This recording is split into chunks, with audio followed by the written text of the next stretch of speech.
This all happened when I was 19. I'm not the best looking dude, so I've never had much luck with women, and I ended up on Tinder. I wasn't having much luck there either until like the 3rd month of using it, when a blonde woman named Katie messaged me. She was pretty enough that I just dismissed her as a bot. It wasn't until 3 days later that she messaged me again, which was odd, because bots almost never message more than once. I clicked on her chat and replied, then looked at her profile some more. What I saw was pretty generic, but definitely wasn't a bot's profile. We had been talking for like a month when she proposed the idea that I come see her. I was pretty reluctant, as she lived nearly 8 hours from me by car, but I had to admit I really did like her quite a bit, and I had been thinking about asking her if I could come see her for a while now. After a bit more badgering from her, I finally said that I would take the drive to go see her. At this point, I had no reason to doubt that she was who she said she was. We had video chatted every other week and called most days. I just assumed that I got really lucky. Things did get a little weird on the way there, though. She kept messaging me, asking me where I was, and making sure I was still coming. At some points, when I took more than 30 minutes to respond, she sent me a slew of annoying texts.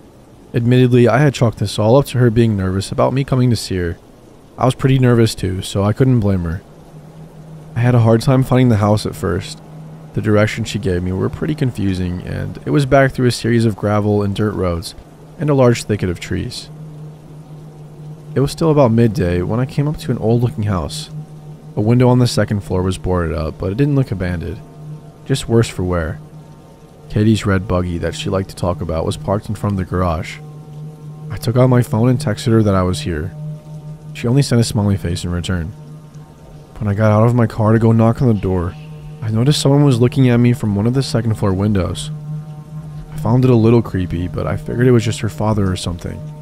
She had told me that he comes to stay with her every now and again, so I ignored it and knocked on her door. She answered with a smile and even gave me a kiss, which surprised me, and I followed her inside. We sat down on her couch and started talking about her plans when I asked her about her dad. "You didn't tell me your dad was here," I said. "Was that going to be a surprise, or?" Katie looked confused and told me that her dad wasn't here. I still thought she was keeping up the act, and I told her that she didn't have to keep pretending, that I had seen him looking at me through the upstairs window. Katie went pale and said that we had to get out of there now. We both ran out to our cars, and when I questioned her, she informed me that her dad wasn't there and she had been home alone until I showed up. I called the police, and while I was on the phone giving the address, Katie gasped and pointed to the window where I had seen the guy last. He was looking at us from out the window again. I got a better look at him, and he seemed older and frail, almost like he hadn't ate anything in a while.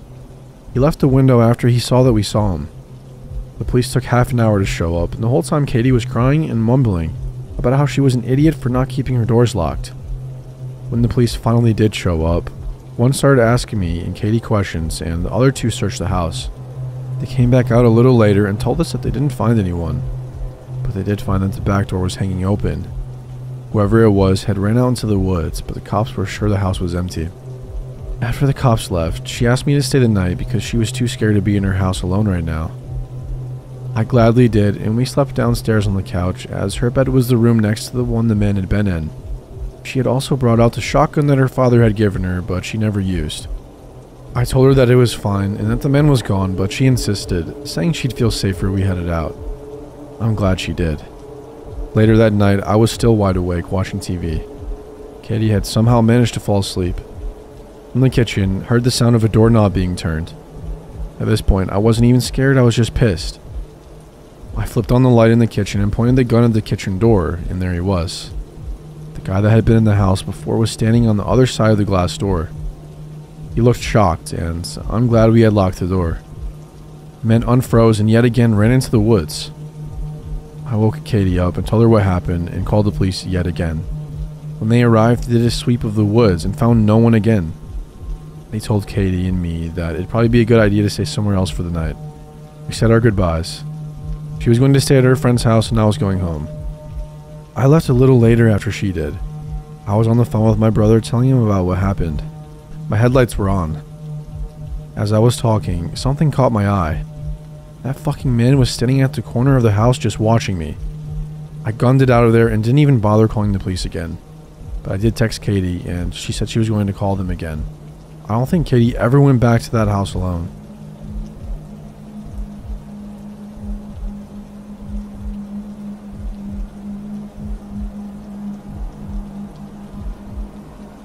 I met a guy on Tinder and we really started to hit it off. We had been chatting for a few weeks and even discovered we had a few mutual friends. I was pretty intoxicated one night and was feeling social, and I decided to call an Uber to his place.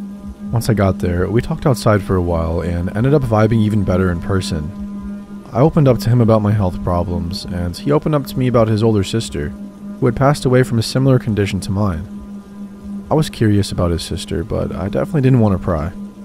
We walked into his house, and it smelled like 1,000 dead rats were rotting under the floorboard. I was still pretty drunk, so I tried to forgive it because, hey, sometimes animals die under a house, or even in the walls, and there's nothing you can really do about it.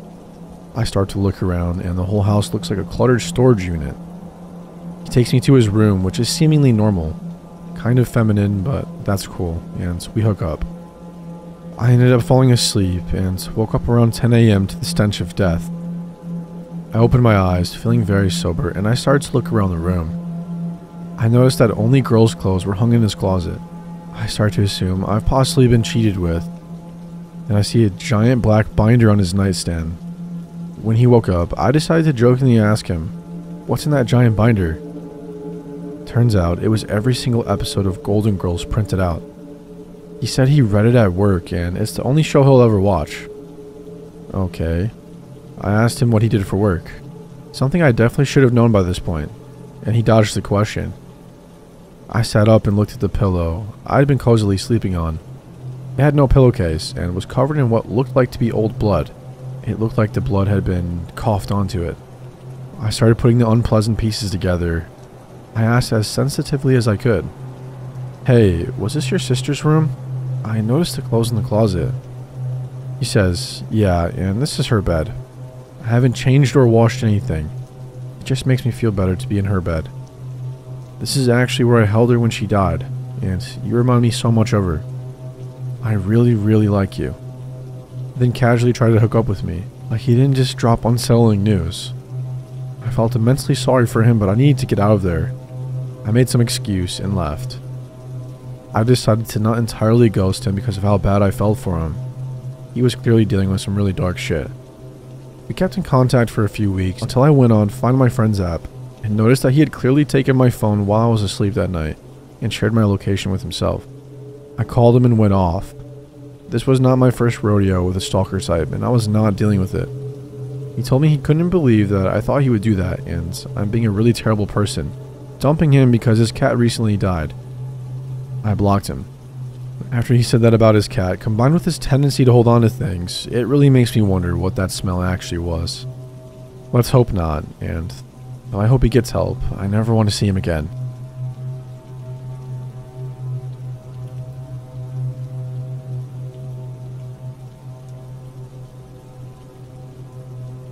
This happened 3 summers ago, but I remember the main events. To preface this, I've been on a shocking amount of dates and I've put myself in many foolish situations in the past. I'm a female and I was 25 at the time, if it matters. It started on the Plenty of Fish app. I came across a cute guy.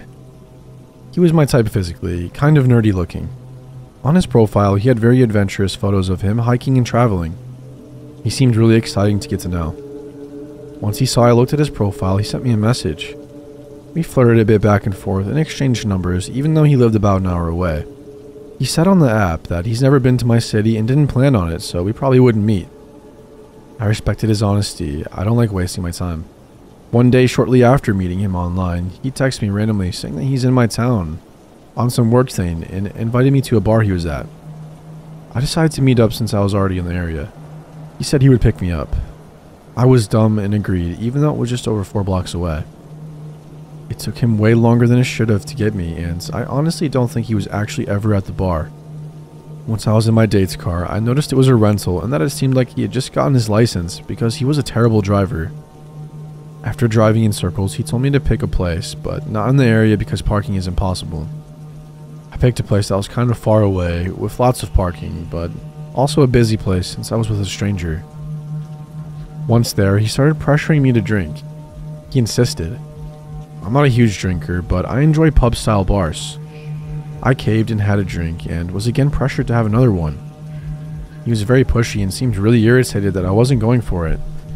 Usually I'd end a date pretty quickly if being mistreated, but he became charming enough to me to keep me there at least until we were done on our date. I saw an old acquaintance at the bar and wanted my date to know that I knew him. In my head, I think I wanted my date to know that someone could identify him. I'm not a paranoid person, but I think my subconscious was on alert. After an hour of talking in the bar, I tell him I'm ready to head out, but he insisted we go across the road to get coffee.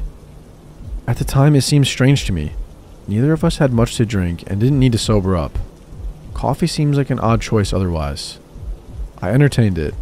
Once there, we sipped our drinks, and he told me he rented a beautiful Airbnb in a nearby neighborhood that is more out of the city and country.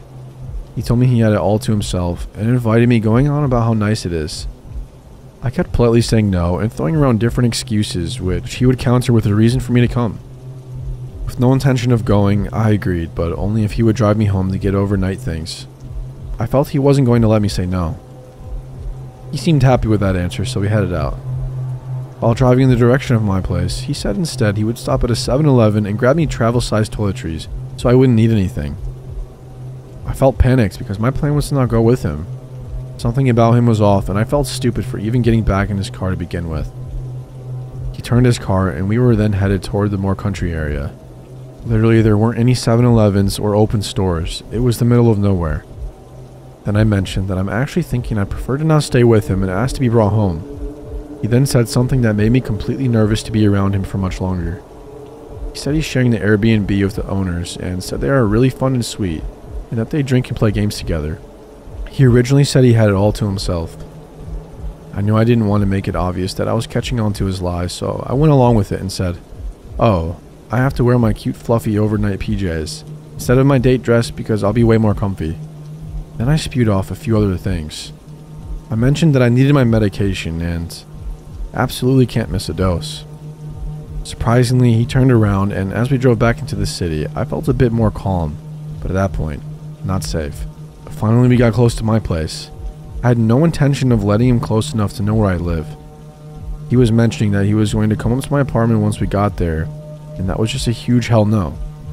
I didn't know what I would do, but I looked for any opportunity to get out of this situation, knowing he could turn around and take me somewhere private in a matter of 15 minutes if he wanted. We got to a stop sign where people were crossing. I quickly but calmly got out and said, "Phew, I think I have a headache. I'll text you." I closed the car door and went through a public park, which was beside a building that his car wouldn't be able to drive into. I looked back to make sure he wasn't getting out of his car or following me, and I could see him staring at me. He was so furious, I have chills thinking about it. Within the hour, he had me blocked on Plenty of Fish. Looking back, I think he possibly wanted to give me a coffee to possibly put something in it. I think he told me on Plenty of Fish that we would never meet, to maybe cover his ass. And I know he didn't have good intentions with me. Since then, I've actually met my fiancé on Plenty of Fish, and I was super careful about dating up until then, making sure the first few dates are very public and to arrange my own transportation.